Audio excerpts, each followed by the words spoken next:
미국 돕스 판결의 의미를 짚어보고 태아를 보호하기 위해 생명존중법을 제정하자는 취지로 세미나가 열렸습니다. 대한예수교장로회 통합총회 산하 7개 신학대학원생들 700여 명이 모여 통합수련회를 진행했습니다. 여성의 목사안수를 금지하는 대한예수교장로회 합동총회가 여성 사역자의 지위 향상을 위한 공청회를 개최했습니다.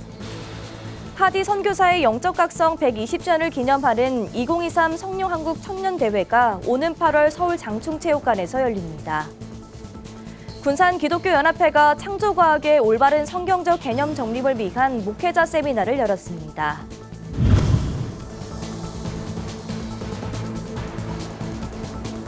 시청자 여러분 안녕하십니까? 구TV 뉴스입니다. 한국의 출생률은 하락세이지만 2019년 낙태죄 헌법 불합치 판결 이후 입법 공백이 지속되며 낙태율은 올라가고 있습니다. 이런 가운데 지난해 미국 연방 대법원이 낙태권을 긍정했던 로데웨이드 판례를 49년 만에 공식 폐기하는 돕스 잭슨 판결을 내려 큰 화제가 됐었는데요. 판결의 의미를 짚어보고 태아를 보호하기 위한 방법을 모색해보는 세미나가 열렸습니다. 김효미 기자입니다. 2022년 6월 24일 미국 연방 대법원이 미국 헌법에 낙태할 권리가 없다고 판결한 돕스 판결. 즉 낙태는 미 연방 헌법이 보장하는 본질적인 권리가 아니라는 겁니다.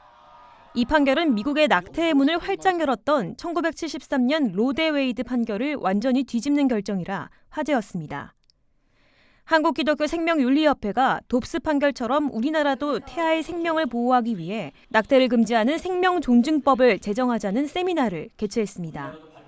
개회 예배에서 김은성 영락교회 목사는 생명은 하나님이 주신 것이며 낙태에 대한 판단 자체가 교만이라고 지적했습니다. 이 땅에 살아있는 동안 잠시 누리는 생명도 주님으로부터 나오는 것이죠. 그리스도인들은 생명을 존중하고 사랑해야 되는데 그냥 그게 사회운동이 아니라 가장 숭고한 신앙 고백이라고 믿습니다. 세미나의 중심 주제인 생명존중법이 필요한 이유는 우리나라는 2019년 낙태죄 헌법 불합치 판결을 내렸고 이 때문에 태아를 지키는 법 제정이 시급하다는 겁니다. 기조 강연에서 생명운동연합 김길수 대표는 미국의 돕스 판결처럼 우리나라도 낙태를 금지하는 대체 입법이 필요하다고 강조했습니다. 미국에서 낙태가 합법화된 지가 49년이 됐는데 드디어 작년에 돕스 판결에 의해서 이제 생명을 존중하는 법으로 미국이 바뀌어졌습니다.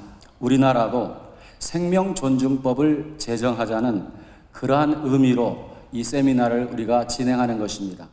또 김길수 대표는 태아 3법을 제안했습니다.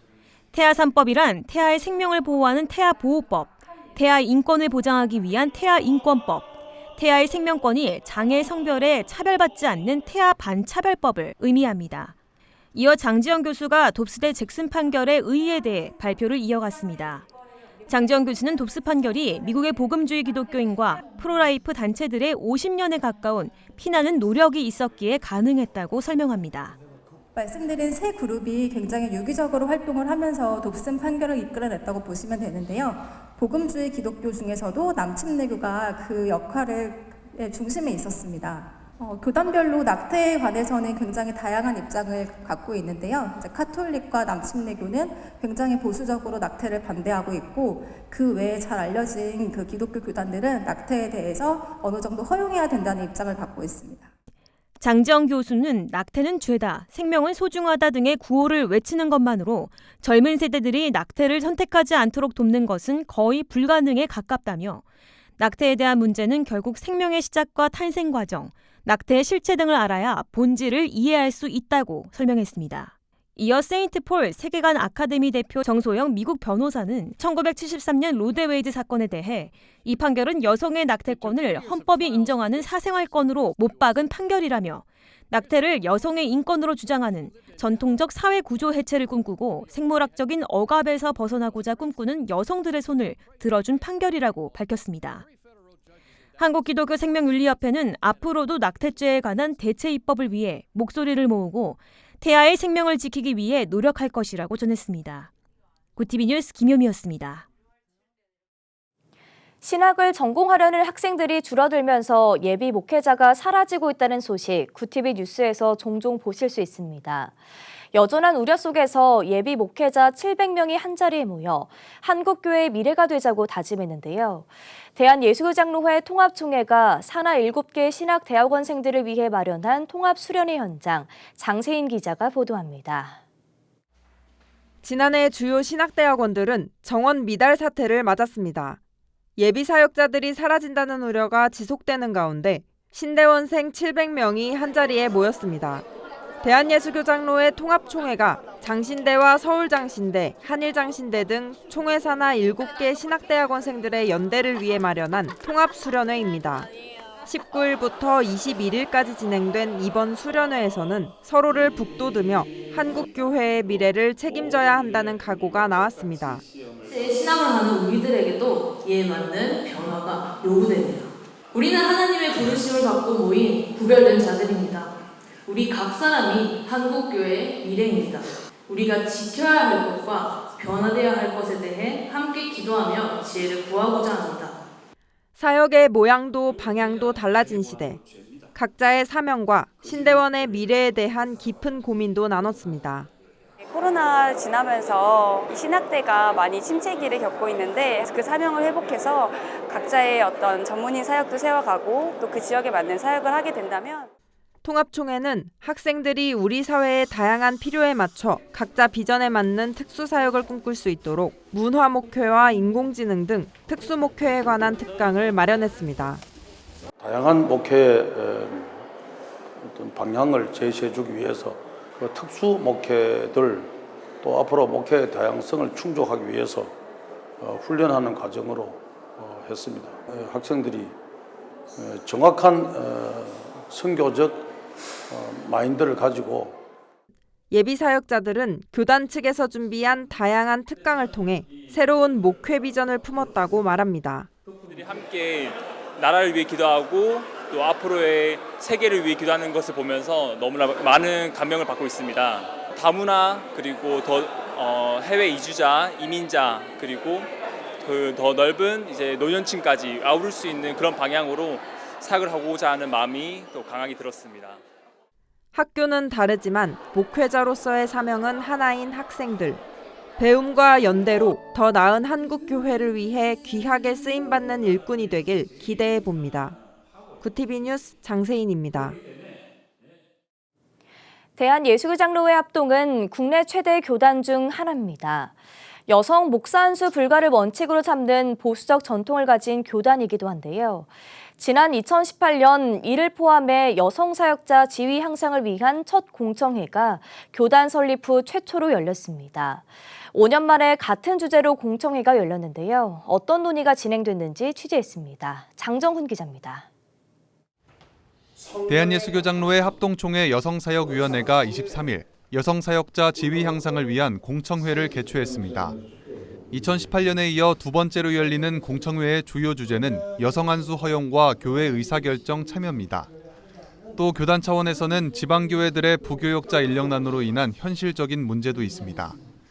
지난 수년 동안 총회 여성 사역자들이 목회 안수를 받을 수 있는 타 교단으로 이동하면서 주일학교 운영 등 문제가 있다는 겁니다. 권순흥 총회장은 교단 내 여성 사역자의 지위 향상을 위한 교단의 노력이 필요하다고 강조했습니다. 또 도구로서 하나님의 일을 이루게 하는 사역자로 쓰실 때에 더 지경을 확장하고 더 하나님 나라 확장을 위해서 쓰임받는 하나님의 종들이 되어야 될 줄로 믿습니다. 여성 사역자 고충을 듣고 지위 향상을 논하는 자리지만 여성 목사 안수에 대한 찬반은 시작부터 엇갈립니다. 첫 발제를 맡은 고경태 목사는 여성의 지위 향상에 동의한다면서도 지위 향상과 여성 안수는 별개의 이야기라고 말했습니다. 반론으로 여성사역자위원회 자문위원 이광우 목사는 여성의 지위 향상과 더불어 목사 안수의 허용을 촉구했습니다. 이 목사는 여성의 목사 안수를 반대하는 이들은 성경을 문자 그대로 해석해 이를 근거로 삼는다며 당시 시대적 맥락을 고려해야 한다고 의견을 밝혔습니다. 그러니까 이 하나님의 형상이라는 이 말 속에는 이미 남자와 여자의 동역이 전제되어 있는 것이고 남자의 사역과 여자의 사역이 두 날개가 되어서 시너지 효과를 일으킬 때 그때 비로소 참된 복음 사역이 가능해진다. 이날 공청회는 오는 9월 제108회 예장합동 정기총회를 앞두고 여성 안수 허용과 여성의 교회 의사 결정 참여 청원을 위해서 열렸습니다. 지금까지 정기총회에 총 7번의 여성 안수 청원을 올렸지만 공식 안건으로 채택돼 논의된 적은 한 번도 없습니다. 올해 예장합동 정기총회에서 여성 안수를 위한 안건이 상정될 수 있을지 주목됩니다. 구티비 뉴스 장정훈입니다. 2023 성녀한국 청년대회가 오는 8월 26일 서울 장충체육관에서 개최합니다. 올해로 10주년을 맞이한 성녀한국 청년대회는 하디 선교사의 영적 각성 운동을 기념하며 청년들의 영적 회복과 부흥을 이끌어온 초교파 연합 집회입니다. 이번 대회 주제는 빛을 의미하는 헬라어 단어 포스로 어두움에 빠진 청년들이 예수님과 함께 빛으로 걸어가길 소망하는 마음을 담았습니다. 대회는 임재와 거룩, 선교와 파송 등 4가지 세션으로 나눠 진행되며 일산 광림교회 박동찬 목사, 라이트하우스 홍민기 목사 등이 강사로 나섭니다. 오는 7월부터 사전 신청이 이루어지며 신청자에 한해 다양한 대회 기념품이 제공될 예정입니다. 공동대회장인 광림교회 김정석 목사는 대회에 참여하는 청년들의 기도와 말씀 운동이 새로운 진원지가 돼 위기에 처한 한국교회 청년들의 영적 회복과 대부흥이 펼쳐지길 기원한다고 밝혔습니다.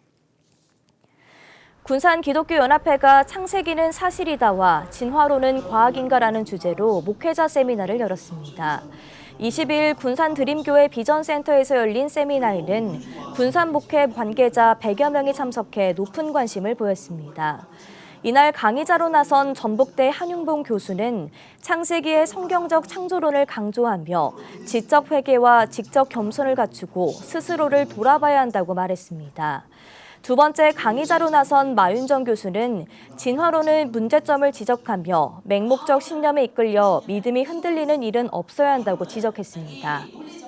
이번에 이제 이렇게 창조과학에 대해서 나눈 것은 이제 나름대로 또 다들 이미 신학적으로는 있지만 실질적인 목회하는데 인사이트를 얻으시고 또 현대 많은 성도들에게 이렇게 컨택트, 접촉점이 되고 하는데 유익한 이런 기회가 되었으면 하면서 준비를 했습니다. 이 밖에도 임 회장은 가을에도 목회자를 위한 세미나를 준비했다며 피드백을 통해 정기적인 세미나를 준비하겠다고 밝혔습니다. 20일 부천에서 시작된 4차원 절대긍정 부흥 세미나가 22일에는 동탄 순복음교회에서 열렸습니다. 세미나에선 여의도 순복음교회 이영훈 목사의 신간 절대긍정의 기적과 4차원 절대긍정학교 활용법을 5강에 나눠 알려줍니다. 동탄 순복음교회 손문수 담임 목사는 하나님께서 2000년 전 모든 민족을 제자 삼으라는 지상명령을 내리셨는데 절대긍정 없이는 수행하기가 어렵다며 이 세미나를 통해 성도들이 절대긍정의 태도를 갖길 원한다고 말했습니다. 4차원 절대긍정 부흥 세미나는 부천, 동탄, 서울, 대전 순으로 진행되며 신청 접수는 교회성장연구소 홈페이지를 통해 가능합니다. 이 절대 긍정적인 생각을 가졌을 때 하나님의 모든 말씀을 받아들일 수 있고 그 말씀이 나에게 믿음으로 다가와서 큰 힘이 되고 능력이 되는, 그래서 이 세미나가 교회에서 꼭 필요한 것 같아요. 강원 춘천에 있는 탈북 청소년 대안학교인 해솔직업사관학교에서 20일 미랄 찬양의 밤이라는 주제로 작은 음악회가 열렸습니다. 미랄 찬양의 밤은 지역사회의 학교 설립의 의미를 알리고 예술단체들과 교류하기 위해 마련된 해솔 작은 음악회의 일환으로 합창, 국악찬양, 클라리넷, 바이올린 등 다양한 공연을 펼쳐 관객들에게 감동과 은혜를 선사했습니다. 이날 춘천 성시화 운동본부 이사장인 이수영 목사는 격려사를 통해 이 시간은 탈북 청년들을 위한 것이라며 하나님께서 주신 삶의 의미를 부여하며 살자는 메시지를 통해 학생들을 격려했습니다. 북한 이탈 청년들을 위해 2013년 설립된 해솔직업사관학교는 지역의 예술단체를 초청, 문화 행사 등으로 지역사회와의 협력을 이어오고 있습니다.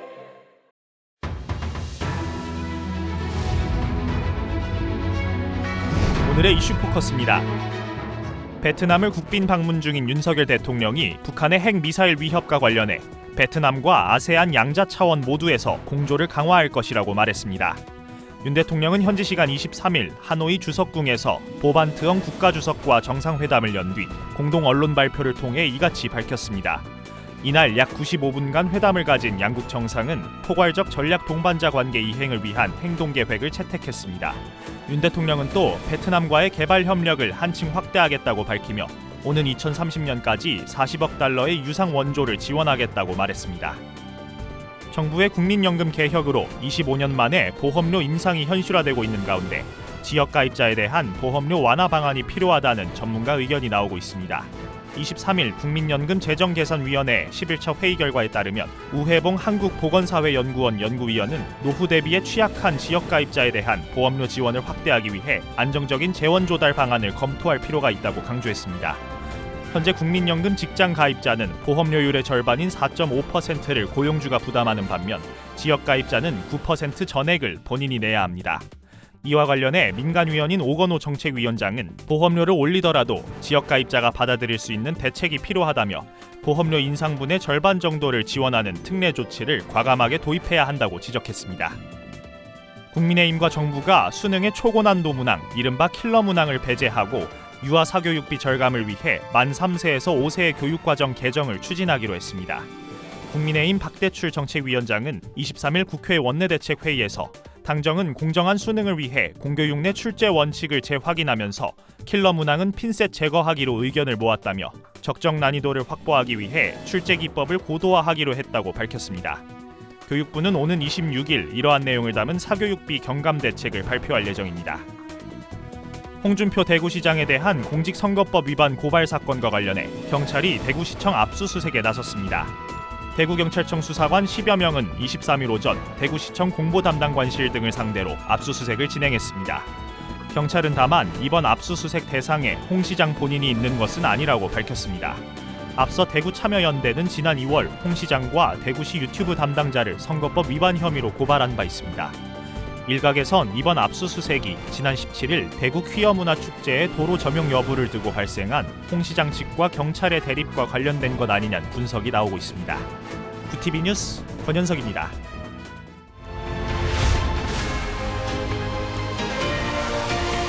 QTV 월드와이드입니다. 북대서양에서 실종된 잠수정 탑승자들이 끝내 살아 돌아오지 못했습니다. 111년 전 침몰한 여객선 타이타닉호의 잔해를 보려는 관광객들을 위해 운영되는 심해 잠수정 타이탄의 탑승자 5명이 전원 사망한 것으로 추정된다고 미국 해양경비대가 현지 시간 22일 밝혔습니다. 지난 18일 오전 잠수 시작 1시간 45분 후 연락이 두절된 지 나흘 만입니다.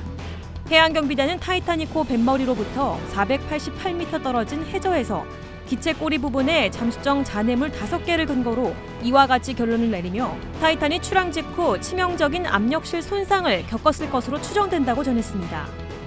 또 바닷속에서 잠수정의 압력을 관리하는 압력실이 손상돼 잠수정이 산산조각난 잔해가 해저 곳곳에 흩어졌을 것이라고 분석했습니다. 일본 전국의 어업조합들이 가입한 전국어업협동조합연합회가 22일 후쿠시마 제1원전 오염수의 해양 방류를 반대한다는 결의를 채택했습니다. 사카모토 마사노부 연합회장은 방류에 반대한다는 입장은 변하지 않고 정부가 수십 년에 걸쳐 책임을 져야 한다는 것을 결의로 요청하고자 한다고 말했습니다. 이러한 가운데 오염수 방류를 반대하는 목소리는 러시아와 태평양 섬나라 등 다른 주변국에서도 잇따라 나오고 있습니다. 러시아 외무부 관계자는 이달 초순 방사선의 위협을 초래할 가능성이 있는 모든 행동에 대해 정보를 제공할 것을 요구한다며 일본 정부를 견제했고 홍콩 당국도 오염수 방류가 시작되면서 일부 일본산 수산물의 수입을 중단하겠다고 전했습니다. 미국 정보당국이 북한이 오는 2030년까지 핵무기를 실제 공격에 사용하기보다는 다른 국가의 정치적, 외교적 양보를 압박해 얻어내기 위한 강압수단으로 활용할 가능성이 크다고 평가했습니다. 미국 국가정보국장실은 현지 시간 22일 국가정보위원회가 지난 1월 작성한 북한 2030년까지의 핵무기 활용 시나리오 보고서를 공개했습니다. 국가정보위원회는 강압적 활용의 또 다른 목적은 정권의 군사 역량에 대한 북한 내부 신뢰를 강화하는 데 있다고 추정하며 김정은은 한국, 미국과 긴장 수위를 자신이 충분히 통제할 수 있다고 믿는다고 전했습니다. 미국 텍사스주를 비롯한 중서부 지역에 강력한 토네이도와 함께 테니스 공보다 큰 우박이 쏟아지면서 최소 4명이 숨지고 17명이 부상당했습니다. 현지 시간 22일 텍사스주 러벅 소방구조대에 따르면 러벅시 인근 메터도어 지역에 전날 밤 토네이도가 덮쳐 20명이 넘는 사상자가 발생한 것으로 파악됐습니다. 미 기상청에 따르면 전날 오후 8시께 이 지역에 뇌우가 발생한 후 시속 175km의 폭풍이 발생해 테니스 공보다 큰 지름 10.2cm의 우박이 떨어졌다고 AP통신 전했습니다. 콜로라도에서도 토네이도와 함께 우박이 쏟아지면서 7명의 부상자가 발생했습니다. 구티비 뉴스 김유미였습니다.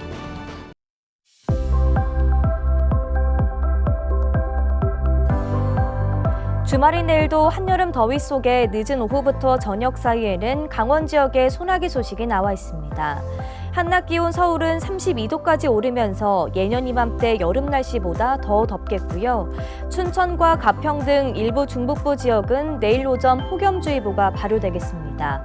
건강관리에 신경 써주시기 바랍니다. 이어서 전국 날씨입니다.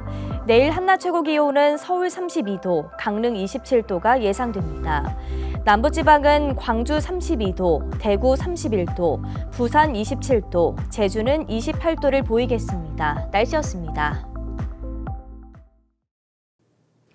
지난해 6월 미국 연방 대법원은 낙태를 전국적으로 합법한 1973년 로데웨이드 판결을 뒤집은 돕스 판결을 내렸습니다. 이후로 태아 3만 2천 명 이상을 구한 것으로 알려졌는데요. 이런 돕스 판결이 있기까지 수많은 기독단체들과 성도들의 기도가 있었다고 보도해드린 바 있습니다. 우리나라도 태아의 생명을 지키는 생명존중법을 위해 함께 기도해야겠습니다. 이상으로 뉴스를 마칩니다. 함께해 주신 여러분 고맙습니다.